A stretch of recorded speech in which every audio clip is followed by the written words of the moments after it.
Hello, everyone. Welcome back to the podcast or my YouTube channel. If you are watching this, I am recording this for a dual purpose. So I'm going to put this into a podcast episode, but I also really wanted it to be on YouTube as a resource because when I was looking up nephrostomy tubes and ureteral stents and kidney issues during pregnancy, a lot of what I found was through YouTube. So there you have it. You can watch this, you can listen to it, whatever works for you. And I decided to record this episode from my baby's nursery. So that's really fun if you're watching the video. But it also means I'm just using the shitty video quality on my MacBook and a different mic. So hopefully the quality isn't too bad for you guys. But let's just kind of get into it.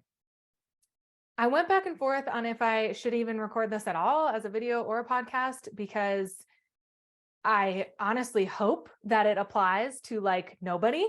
I don't want anyone to go through what I have been going through during my pregnancy, but I had such a hard time finding information on pregnant women with hydronephrosis and kidney issues that I feel like everything that I've gone through, like these 3 procedures and surgeries, and just now getting into my 3rd trimester, I think the information just like it needs to be out there for more people to have this info, since already there is so little research on pregnant women, because who's like raises their hand when they're pregnant, like, yeah, study me, I'll try some crazy shit, like nobody.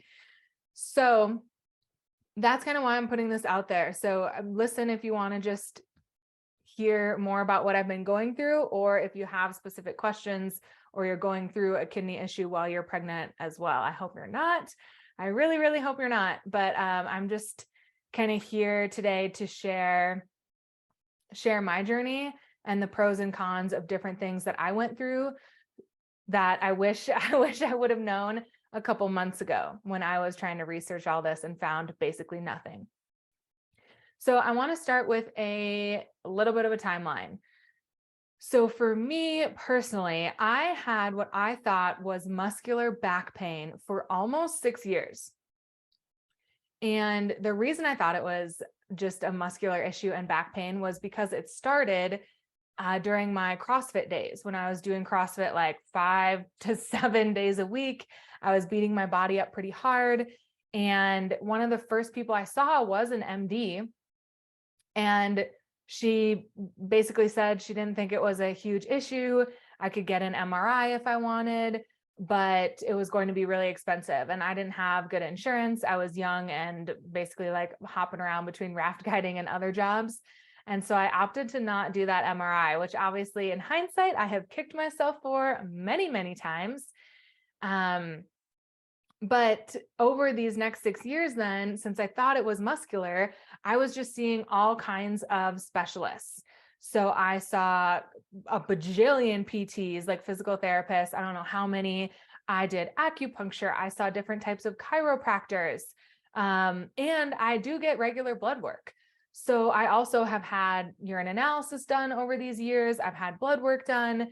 And the weirdest part, even when I wound up in the ER a couple months ago with severe renal pain, my blood work and my urine analysis still showed perfectly functioning kidneys. And I had more than 1 people look at it. Like I even had a friend who's a physician assistant look at it and be like, is this true? Is this really like from my blood and my urine? It looks like nothing's wrong, even though I have like severe hydronephrosis. And they were like, yeah, it's weird. So I don't know if it was just the perfect storm or what, but I have been dealing with this pain for years. And I just no one was able to help tell me like exactly what it was. And it would come and go. So I would only have a flare up like every 6 weeks or so.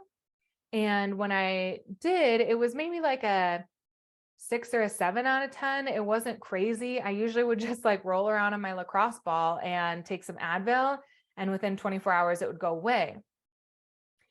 So when I found out I was pregnant, I also had this intuitive feeling that pregnancy would heal this issue for me.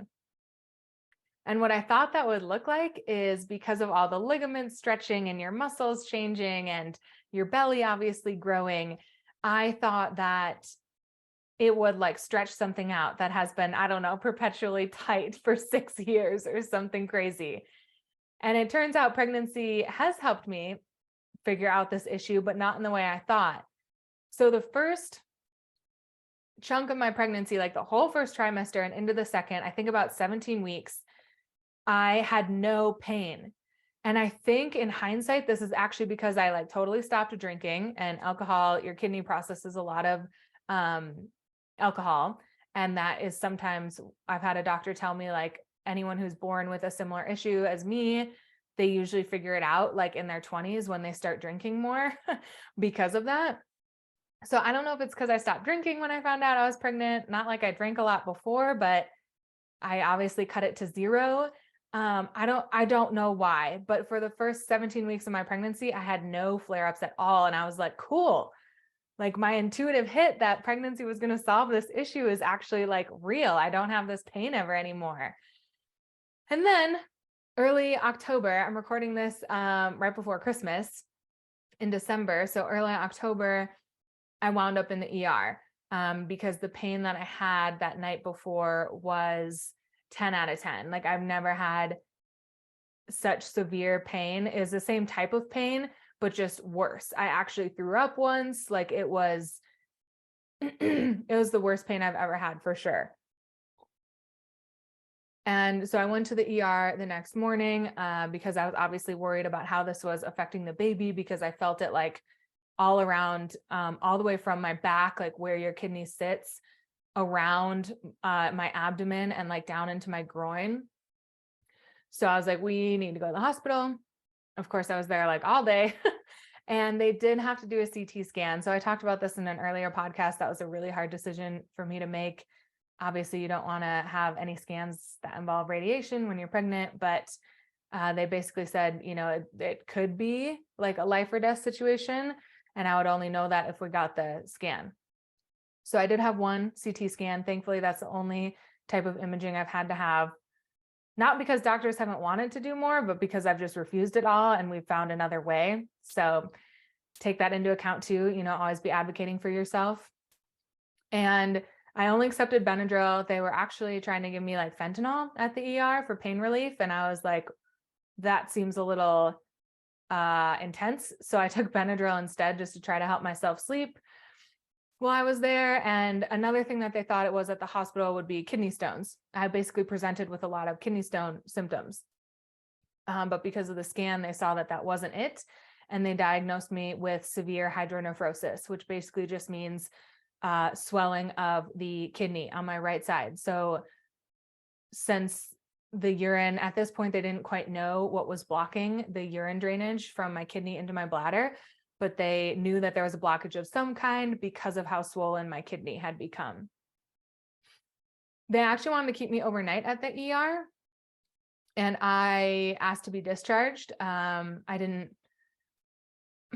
just didn't see the point in it, besides like a huge cost. Little did I know all the costs in my future.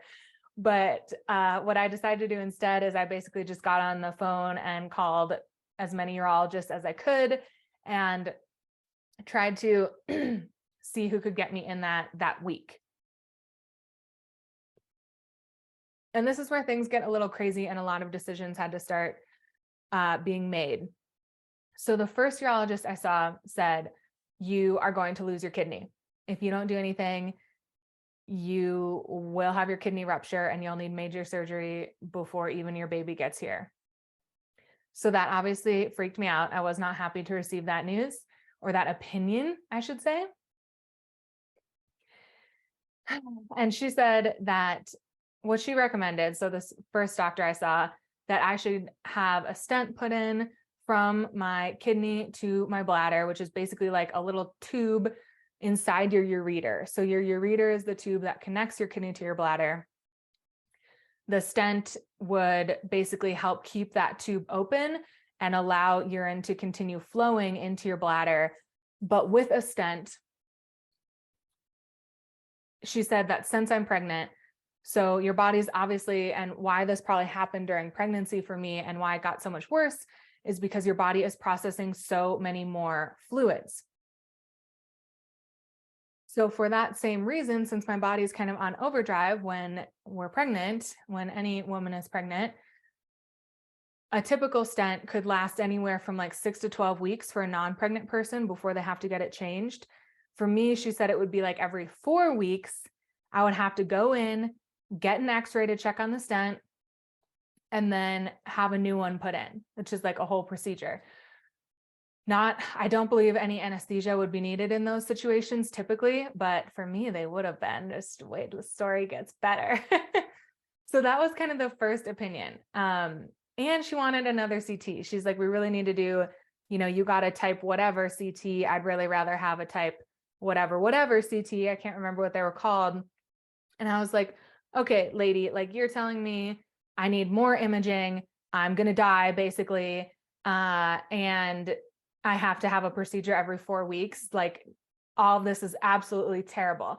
So I was not really having that. I left kind of pissed off. I was like, yeah, I'm obviously going to need to think about it. The second one I saw also recommended a stent, but they were a little less fear-mongering about it, if you will. And so I was like, okay. And then they did, this one also recommended a nephrostomy tube. So then I kind of discovered the other main option, which is a nephrostomy tube, which is what I ended up having done first.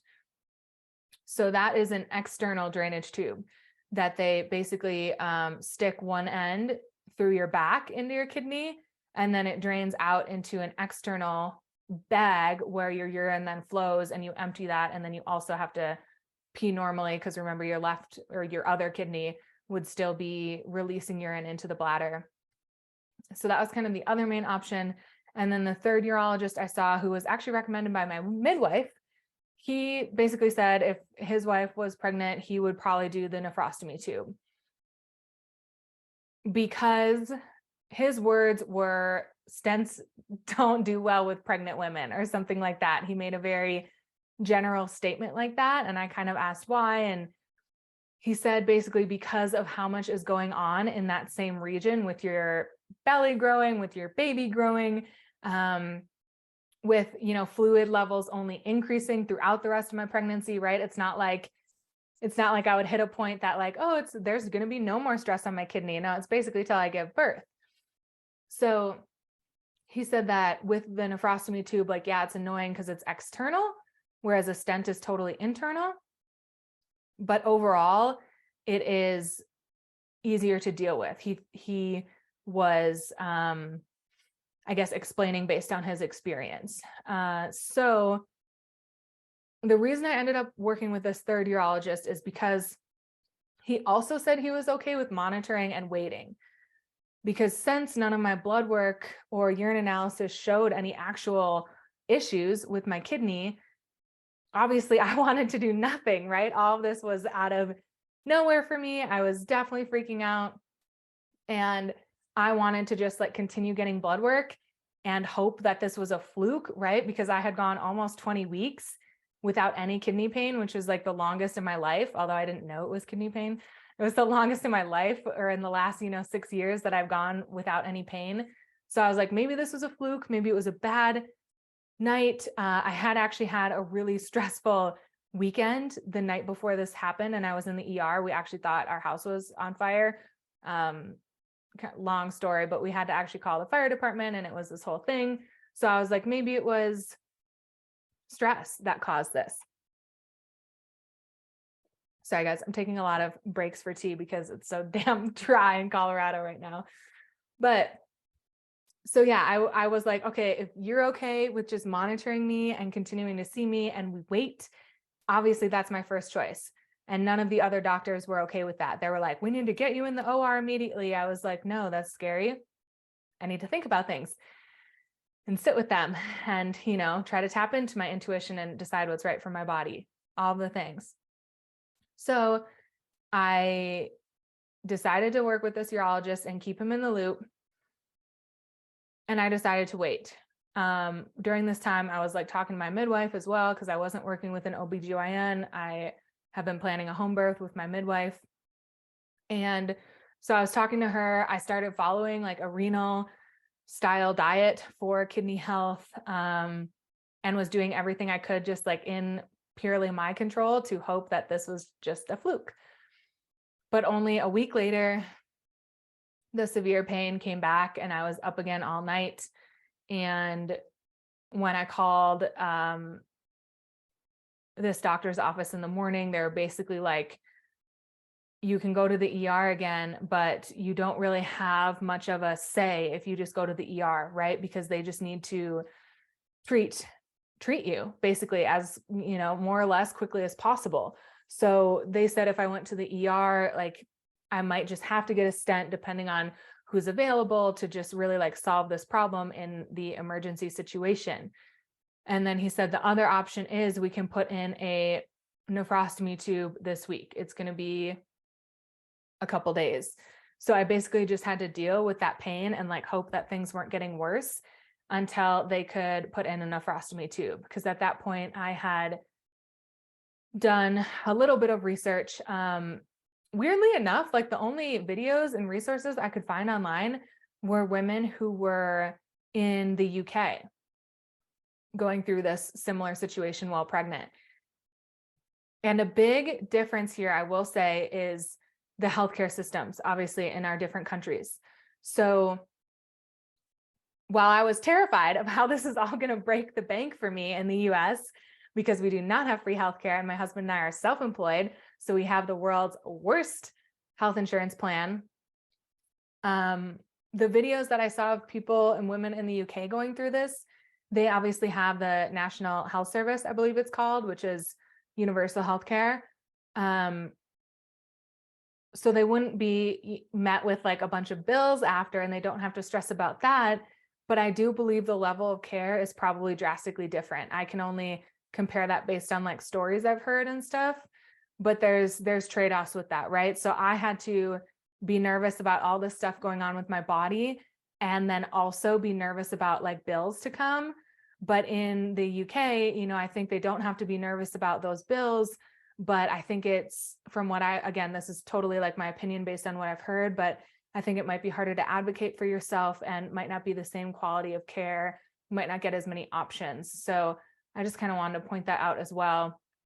And so while I was just waiting in pain, like trying to figure out what to do and trying to solve this problem, now that I realized like I'm going to have to do something because I can't live like this. Like, I don't know what this stress and this pain is doing to my baby, by the way, also. I didn't even want to take a Tylenol at this point. Like, little did I know what was ahead of me. But my husband finally had to be like, take a Tylenol, like right now, like you are in so much pain. That's going to be stressing out the baby more than taking a Tylenol. So I basically did that for like 2 days until I could get into the hospital and get the nephrostomy tube. And I kind of opted for that basically based on what I've heard about pregnant women not doing well with having stents put in and having just like extra pain with it and extra procedures needed. So let's talk about the nephrostomy tube. One good thing about this was that I only needed twilight anesthesia, or it's also called conscious sedation, which means you're not totally put under. And I was only in the hospital that day for like 6 hours. The procedure took like maybe 30 minutes.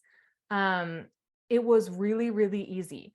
So thank God I watched a video about it afterwards, but this same woman who I consumed a lot of her content, she said when she got a nephrostomy tube put in, that it was a very traumatic experience. And she said it was really painful and it sounded terrible. And so I don't know what happened with her procedure. And again, she was in the UK. But with my procedure, it took like 2 seconds. They were bumping tunes in the OR. Like, it was actually a really, I don't want to say like good experience. It sucked, but I wasn't really scared based on like the level of care that I got, and because I was awake. So they gave me fentanyl and then something else that's like, the sedative, I guess, partial sedative. And they just kind of like shove this tube through your back. Oh, and they use topical anesthetic as well. So it didn't hurt terribly, and it was very quick. The recovery, they kept me in the hospital for a couple hours, I think just because they were nervous about the baby. I had nurses come from labor and delivery checking fetal heart tones and things like that, but the recovery was pretty easy too. It was just like little movement for about 2 days. I couldn't do a whole lot. I mostly just sat on the couch for like 2 days. There was blood in my urine that's like just gross to, witness and be aware of. The hardest part though was adjusting to the drainage bag. I don't know why in my mind, it did gross me out when I would think about it, but it didn't seem like that huge of a deal. I was like, oh, okay, you like get Velcro straps, you strap it to your leg, like this won't be a huge deal. It was like, it was like having a handicap, honestly, or being handicapped. I'm not sure the correct terminology to use, but it was pretty humiliating also. Like, I don't know why. It's so hard to explain because obviously like it's just my husband and me living together until the baby gets here. I didn't face any judgment, but it just felt really, really dehumanizing to like have your urine strapped to you. I guess maybe that's the only reason. But that was really hard. That was really, really hard. And then along with that, like really relying on, I guess, whoever it is you live with to help you, because your kidney and like where the tube comes out of your back is kind of hard to reach. It's like, if you're watching this on YouTube, it's right here. So for some things, like for cleaning it twice a day, I had to do like a saline flush. That was really easy. I could do that myself, but for cleaning the site and applying new bandages and things, I needed my husband's help. And that really, really sucked. Or like to get ready to get in the shower, I needed his help. So that was just to not be independent and to need to rely on someone else for like those little things. Like when I'm going to shower, I had to think about, when's Archie going to be home and have time to help me. Good God, that was really, really mentally difficult for me.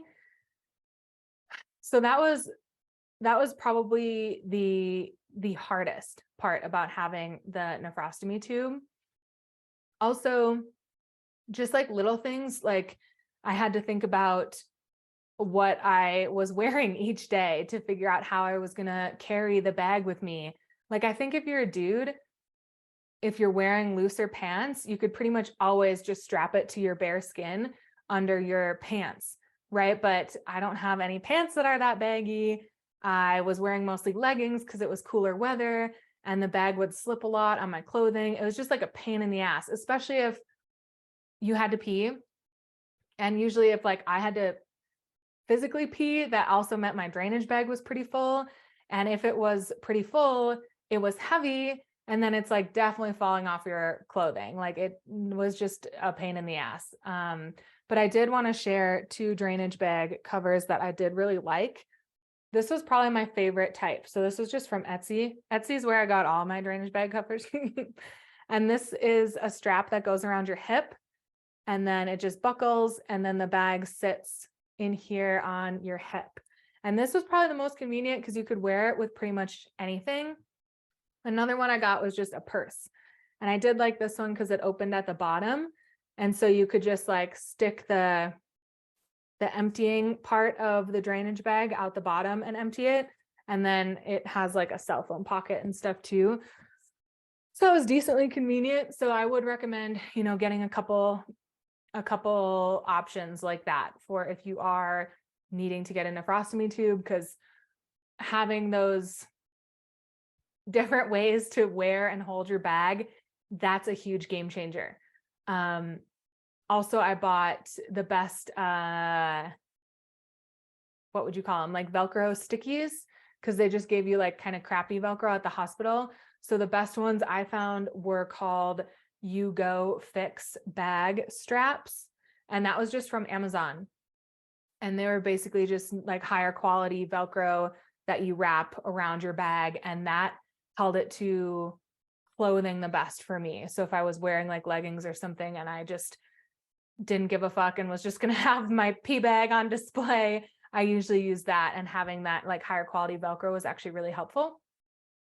So just kind of in summary, pros and cons, if you are trying to make a decision between a nephrostomy bag or getting a stent put in. Pros, it's painless. Like after the surgery, it never hurt me unless you yank on the tube. So how mine was put in was the tube, obviously the tube has a little pigtail on the end that's supposed to help it stay in your kidney. And then it's also stitched into your skin around the like exit hole or whatever you want to call it.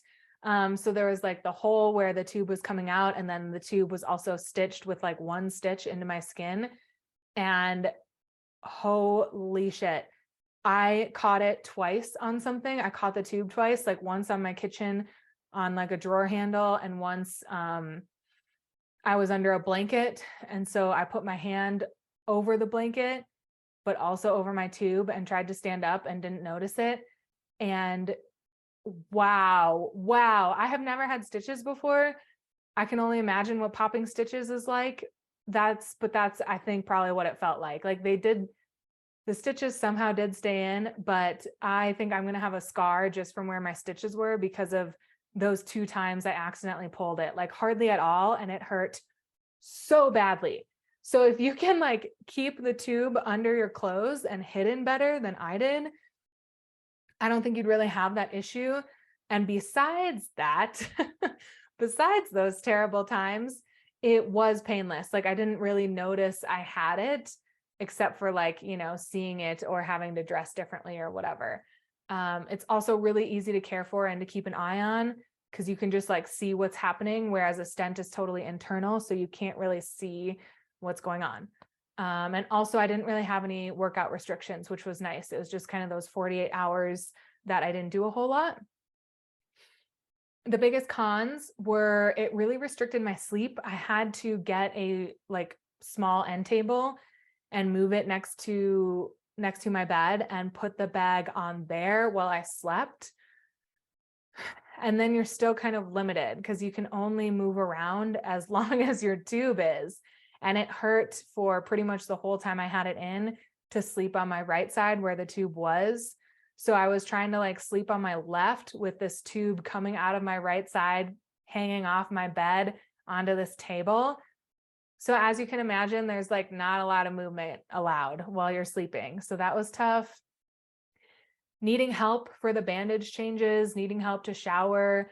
That was really hard. Like basically feeling like I was dependent on other people for help when I'm a 30-year-old, besides this issue, like super healthy person.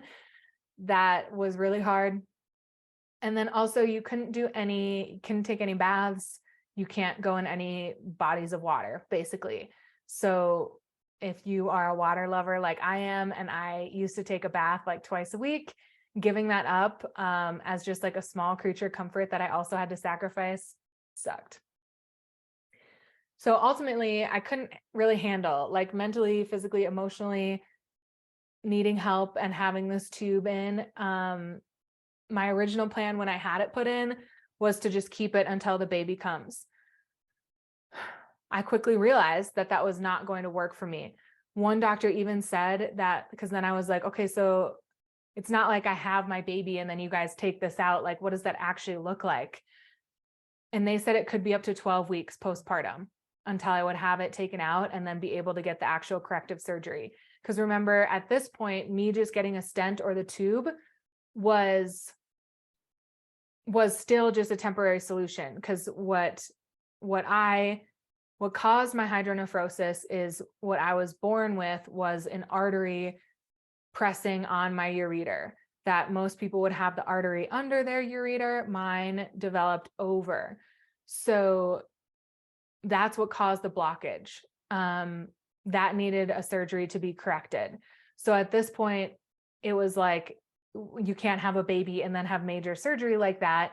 So someone had told me it might be 12 weeks until you can have the surgery, which meant another 3 months of me having this tube in. And I was like, hell no, like we need to find another solution now because I am not going to make it. It would have been like over 9 months in total for me having that tube in. And some people have to live with these tubes forever or have two. And I don't know how they do it. Like, sending them all the blessings, but I couldn't even handle it for like a month.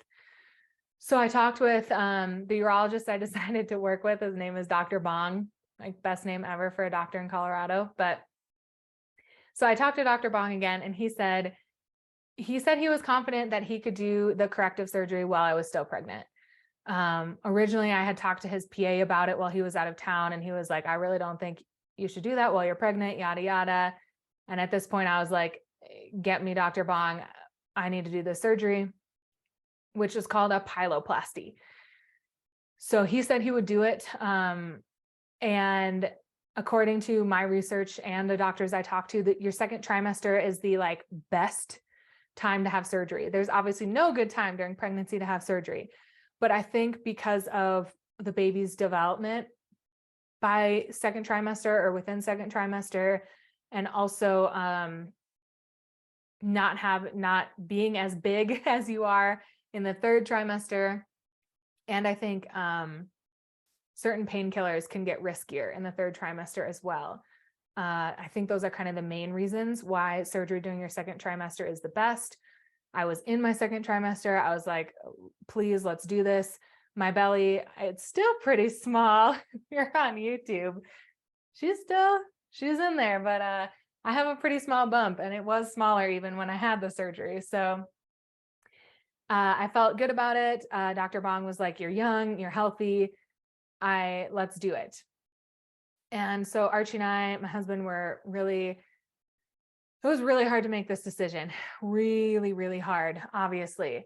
But at the end of the day, we decided it was more stress on me, especially emotionally, and the baby, to like keep this tube in and try to live with it for the next 9 months, because the rest of her growing and then birth and then plus whenever I could actually have the surgery, that timeline was too much for me in terms of like stress. And like I said, especially the emotional weight of it, that was a bigger risk than just having the surgery, is kind of what we decided on.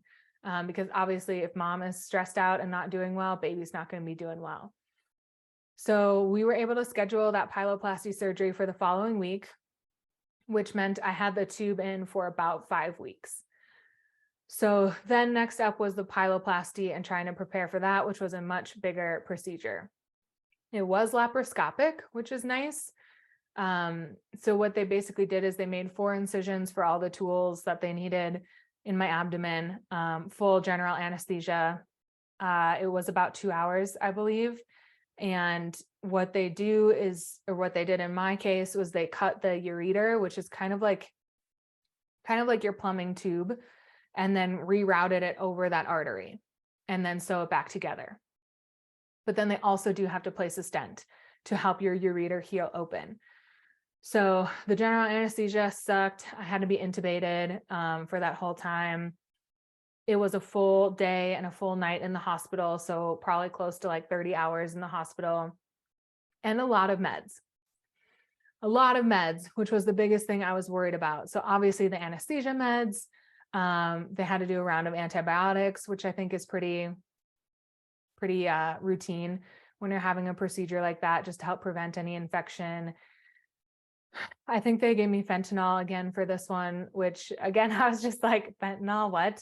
But apparently it's like a go-to medical narcotic now, for obviously higher quality than whatever is happening on the streets. But, and then They did give me a lot of different meds for after. I only ended up taking them for one day, and then I was like, I'm just cutting all this out. I can handle it. It sucked, but I did it anyway. And then another like important point here,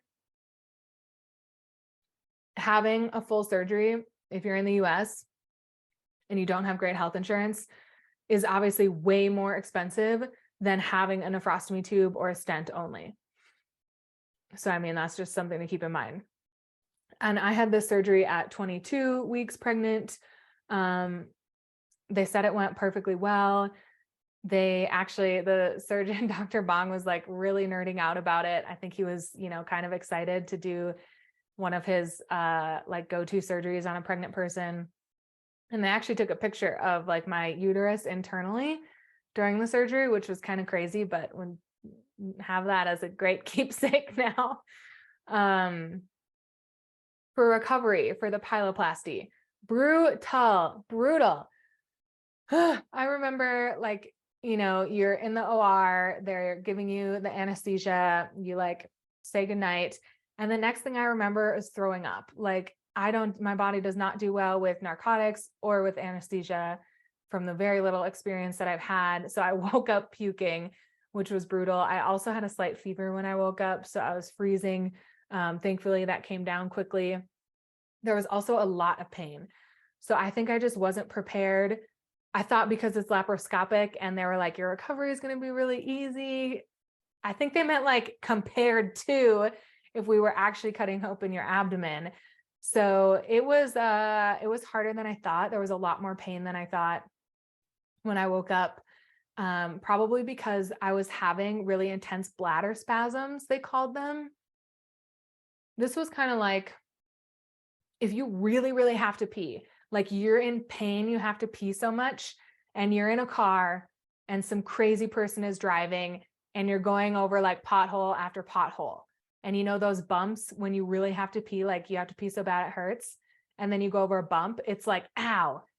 I was having that like times 10 and kind of constantly. It hurt really badly. And that probably lasted for like 12 hours. I ended up taking something for it. I can't remember what it was, but that was one of the drugs that I ended up taking for like 2 days to help with those bladder spasms because it hurt so bad.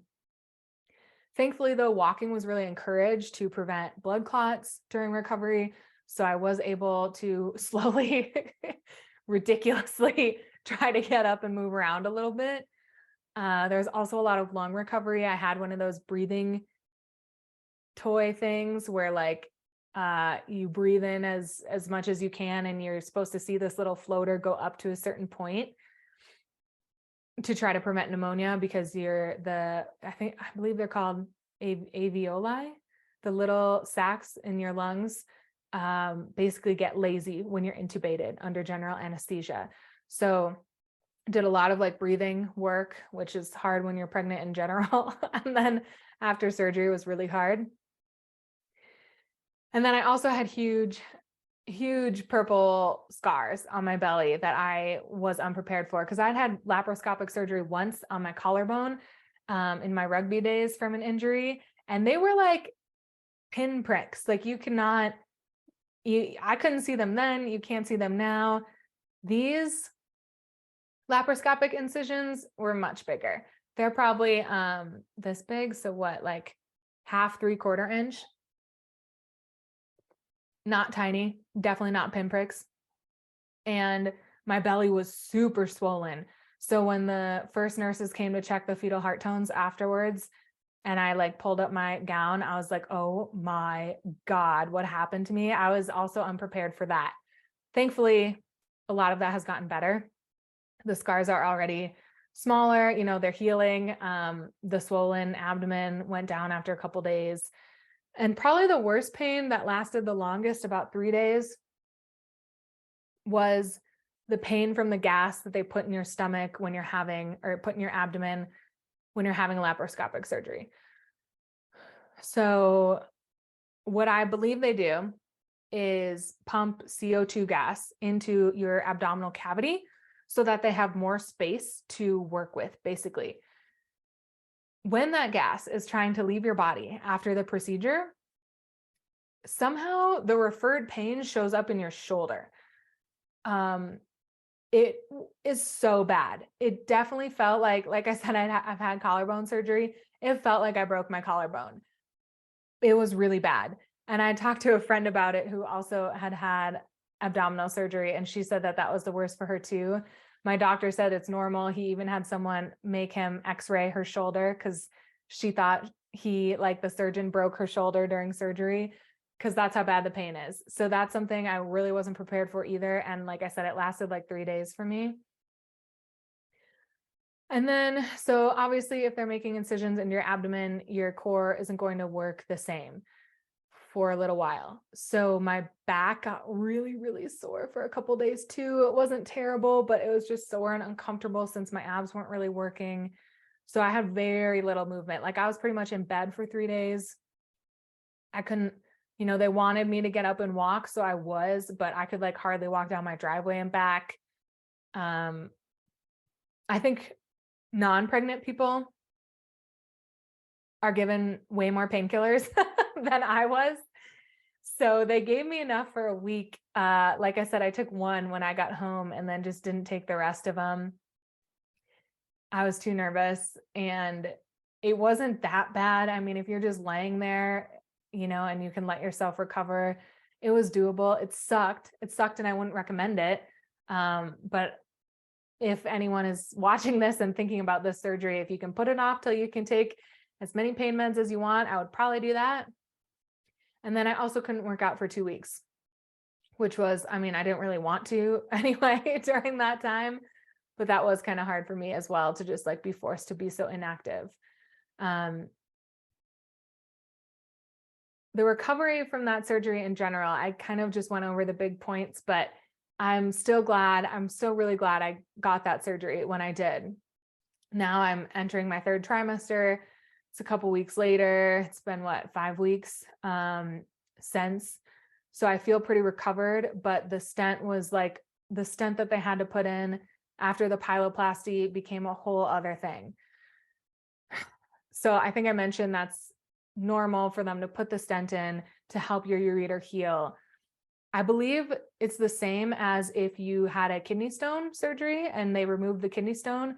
I believe they also typically put a stent in to help your ureter heal open. And then that stent stays in for 4 to 6 weeks after a pyloplasty.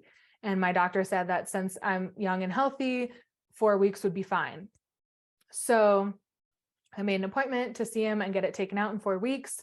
But before that happened, probably about 5 days after my surgery, I developed a lot of pain in my right hip area, kind of like a sore hip flexor, but it was a couple inches above where my hip flexors are.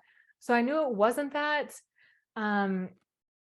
I did go see the doctors again. They had me get an ultrasound to check to see if there was just a little bit of fluid retained or gas retained that was just causing a little bit of like a bump, or else they said it was probably an infection.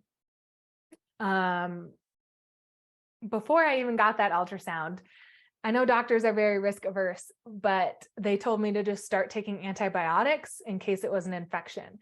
And I chose to not do that. I did some meditating on it, and I knew that I didn't have an infection. So I'm glad I followed that for me. But that would have been another course of antibiotics when I had no other symptoms of infection. So I didn't do that, but it was just kind of another scare that sucked. The worst part about the stent, though, is the intense need to pee constantly. I would like go to the bathroom, empty my bladder, and then 30 seconds later be like, ow, like, ouch, I need to pee. But I didn't have to, obviously. And what that is caused by is the stent that's in your bladder just kind of like constantly irritating your bladder. And how a doctor described it to me was your bladder is like a stupid organ, more or less. Like it doesn't know how to tell you to empty it because it's full, or to distinguish that between, oh, I'm just getting poked, but like we're not full of urine right now. So constant, intense need to pee was really annoying. And then the pain that I had in my right side just like got worse over time. So I was really counting down the days to get my stent out. I thought about making this video a lot during that time. And I was like, man, which is worse and which is better, the stent or the nephrostomy tube? Because now I ended up having both at different points. And I would go back and forth a lot. And I would talk to my husband, and he's like, come on, like, you've got to say the tube was worse because it was this like external thing you're dealing with.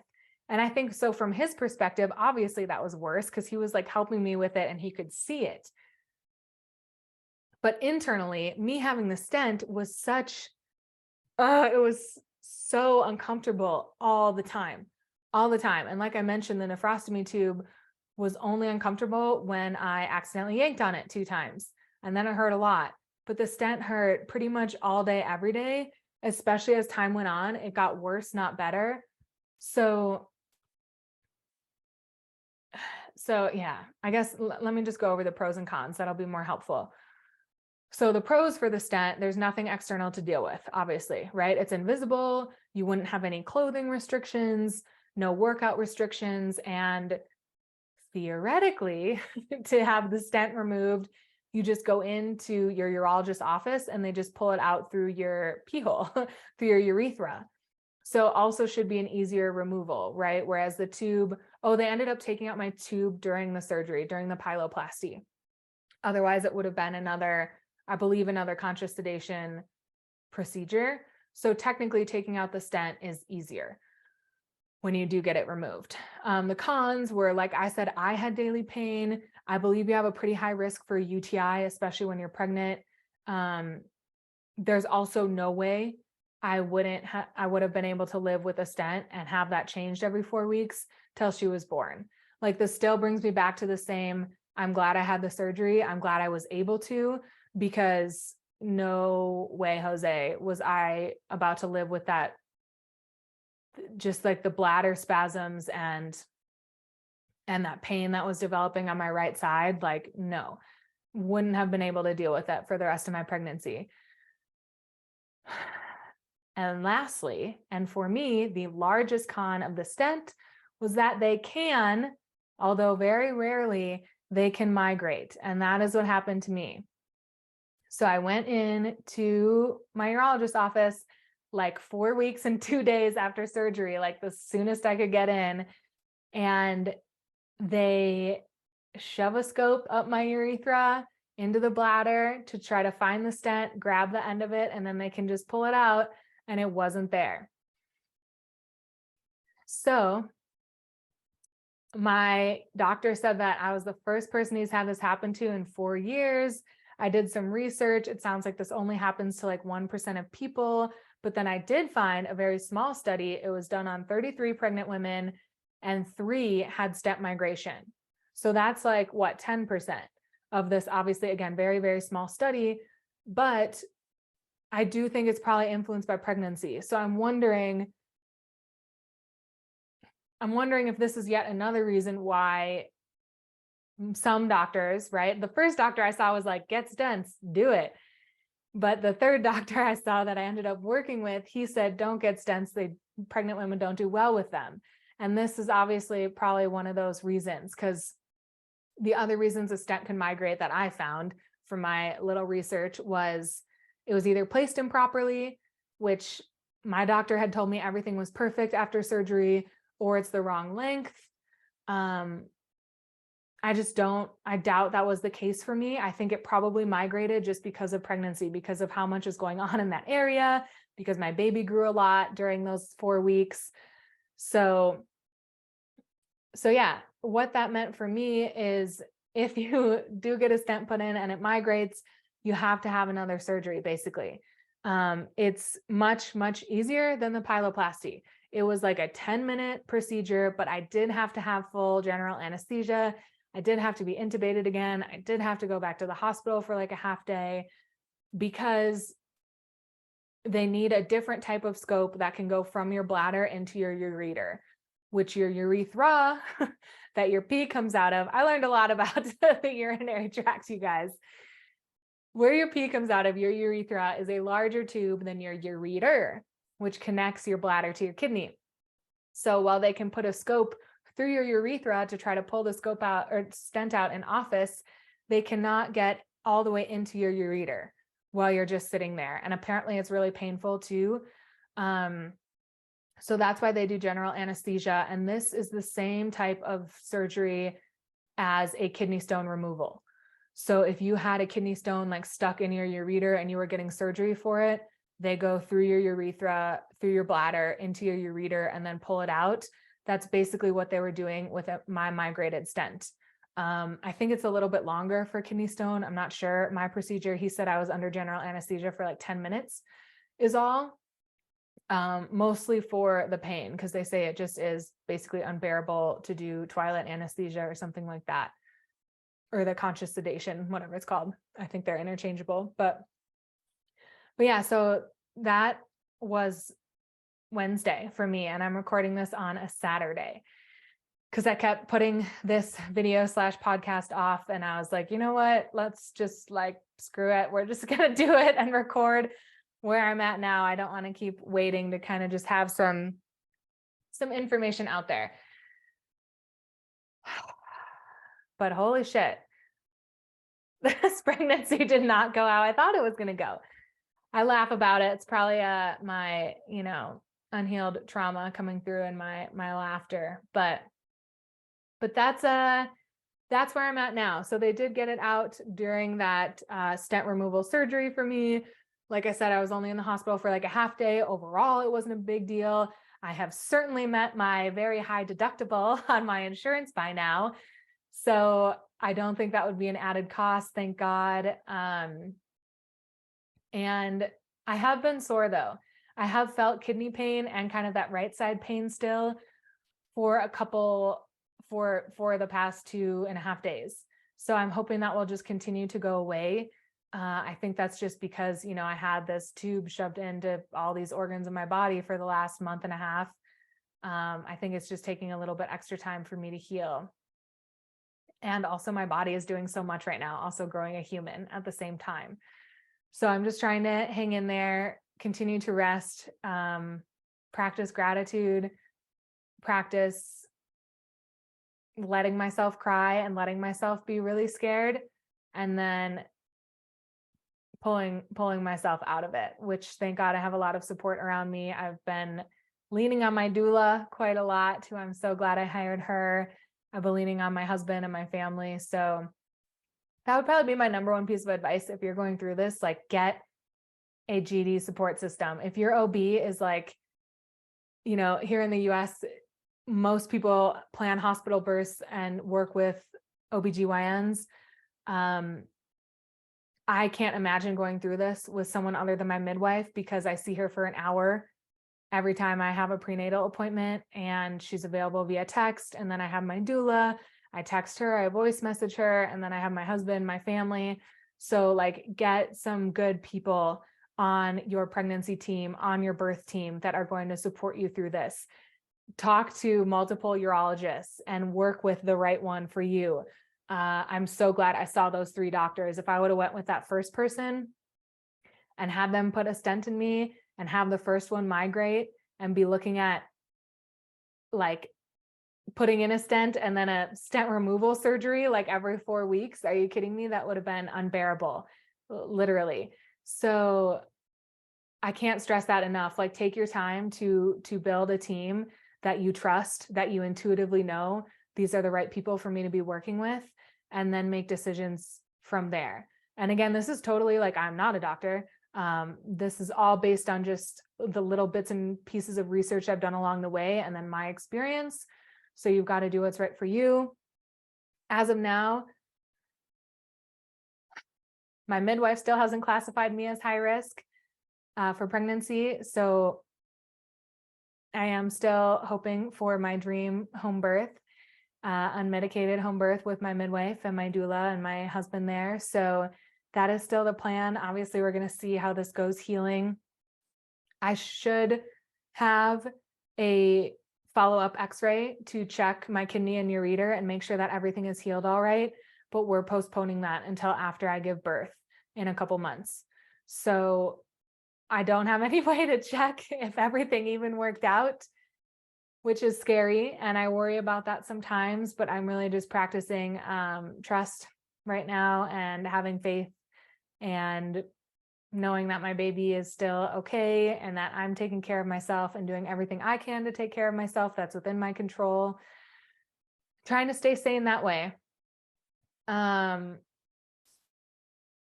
Midwife still says my baby is on track. I feel her moving. So again, I'm just like hoping for the best there. I was cleared to travel, so I'm still trying to squeeze in a last minute baby moon with my husband. That would be really nice. And I can take baths now, which is huge. And that has been something I was really looking forward to. I had to go like 3 months without taking a bath. And like I said, Colorado's very dry. And I love the water. I am a water soul at heart. So I've been looking forward to that. I've been taking baths every week now as I've been recovering. And oh gosh, one last point I wanted to touch on here. Sex life. This is a big one, right? Because your sex life already changes so much during pregnancy. Why not throw in all this random shit and tubes coming out of your body? So I will say sex is much easier with a stent internally than a nephrostomy tube. We had to get kind of creative with what to do with my nephrostomy tube to still have a sex life. And with a stent though, also, I will say, like I mentioned briefly, I do believe, if I remember this coming up in my research a little bit, that UTIs are more common when you have a stent. So, and I think they might be more common when you're pregnant too. I'm not totally sure, but you have to just be aware of that, be careful of that, of cleanliness, if you are having sex with a stent in, and while you're pregnant, right? So I did want to point that out too. I forgot to put that on my pros and cons, but I'm glad I remembered, because we all need that magic loving in our lives, right? Especially when you're going through this chaos, connecting with your partner in that way can be really nice. So that has been my kidney journey thus far during pregnancy. I'm recording this now. I'm 28 weeks, just getting into the 3rd trimester. My baby girl is due in March. Like I said, I'm still dreaming of my home birth. And I probably won't do another video on this. Who knows? More likely I will do a podcast update along the way as I keep going. And when I have days like today where I just feel grateful to be alive and have my baby be alive, sometimes that's all that matters. And it's amazing to